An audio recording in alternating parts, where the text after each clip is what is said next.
Dr. Christopher West, Theology, the Body Guy. In this video, we're going to take a look at what constitutes just reasons to avoid pregnancy through the use of natural family planning.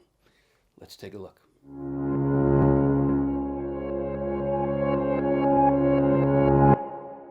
If you're new to this channel, we are all about demonstrating how our earthly bodies reveal heavenly, divine mysteries. If you're concerned about the state of the world and the direction we're going in when it comes to questions of human sexuality, you're going to want to subscribe to this channel. Make sure you click the notification bell, share this video. All of that compels YouTube's algorithm to get this message out there. Can't beat that. So we're continuing the series looking at my book, Good News About Sex and Marriage. We're in the chapter on contraception and natural family planning. We're on question 12, page 108. What constitutes just reasons for a married couple to use natural family planning to avoid a pregnancy? First, I say we need to look at the general disposition a couple has towards children. A contracepting culture tends to see children, as we know, as a burden to be avoided and resisted rather than a gift to be welcomed. We see in this contracepting world, we see children most often as an obstacle to wealth rather than as an aid to family health. We see them as a drain on the world's resources rather than as a benefit to society. Within this whole milieu, couples often enter marriage with an approach to children that assumes they're not going to have them unless and until they want them. After the allotted 2.1 children, it seems a couple would have to find justification for having any more, right? That's kind of the mentality in which we live. This is the mentality of the world. If such a couple had that mentality and they were looking at what are we going to do to avoid children until we want them, they would probably just choose the most expedient method of contraception. Right? And if for some reason, it's possible, maybe they didn't want chemicals in their bodies, maybe they were kind of, rightly so, in touch with a more natural approach to wanting to avoid children. Suppose such a couple did use natural family planning. Their negative mentality towards children is already contrary to what they pledged at the altar.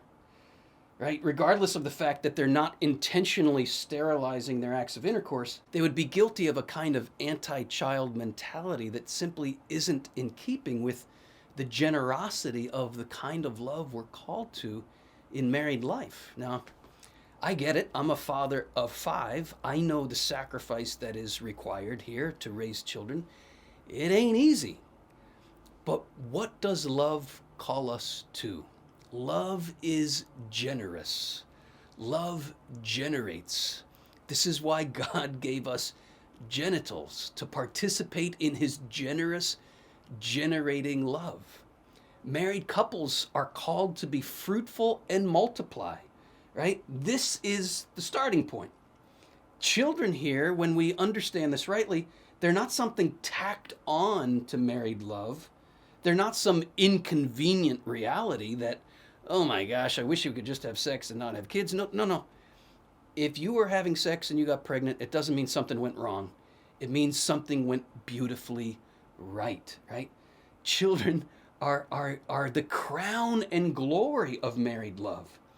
Thus, instead of avoiding children as the default posture going into married life, the general disposition, as I say here, should be one of receiving children as they come, unless there's a serious reason not to. And indeed, there are many occasions in married life, especially in the modern world, where a couple might have serious reasons not to receive children as they come. The church readily recognizes this, especially in our day and age, that many couples indeed do have these good reasons not to be having children as they come. The Second Vatican Council offers the following guidelines for spouses in discerning and planning their family size. Listen to these wise words. Spouses should thoughtfully take into account both their own welfare and that of their children, those already born and those that the future may bring. For this accounting, they need to reckon with both the material and the spiritual conditions of the times, as well as their state in life. Finally, they should consult the interests of the family group, of temporal society, and of the church herself. The parents themselves and no one else should ultimately make this judgment in the sight of God. And for John Paul II, that last line is especially important. No one else can decide for you whether you have a good or not good reason to be avoiding children. That is a discernment that you and your spouse must make before God. And this, John Paul II says, is critical in the practice of responsible parenthood. Sometimes we just want other people to tell us whether we have a good reason or not. But that's putting the responsibility on their shoulders, right? The responsibility is on our shoulders to determine our family size. What is God calling us to? What form of generous, responsible parenthood are we called to practice? And here's the counsel that the Catechism gives. The Catechism states that it is the duty of parents to make certain that their desire to space births is not motivated by selfishness, but is in conformity with the generosity appropriate to responsible parenthood. So you're not going to find in any church document a list of 50 reasons that justify avoiding a child. Rather, what you're going to find are broad guidelines, such as couples are obligated to ensure that their motivation is not selfishness, that we have a just reason. Could be a health reason, could be an emotional, psychological reason, could be a financial reason. Could be that you already have 5 children and your wife is needing a break, right?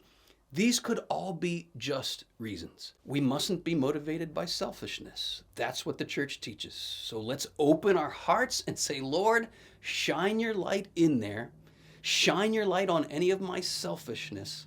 Shine your light on my motives so that I can learn more and more what it means to love as you love.